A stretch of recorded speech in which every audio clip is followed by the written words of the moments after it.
Hey guys, in this video I am going to show you how to add private story link on Snapchat. So first thing we are going to do is we are going to open up our Snapchat app and tap on profile, which is top left of the screen. Scroll down and tap on create a private story. After that, select the people that we want to view our private story.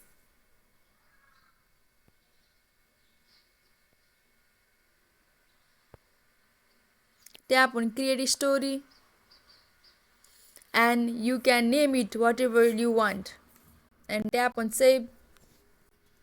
It's been created. So let's say we want to add to my private story, and so we can go ahead and take a snapshot whatever.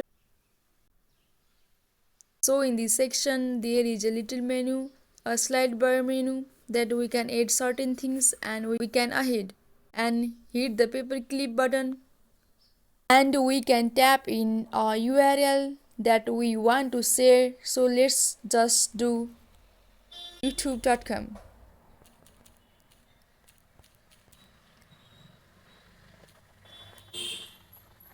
Hit search and YouTube is going to pop up, and we can go ahead and hit attach to snap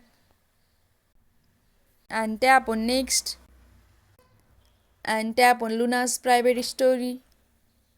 You can share it, and it has been shared. Hope this video was helpful. If you guys have any questions or concerns, let us know in the comments below, and it's always don't forget to like and subscribe. Thank you.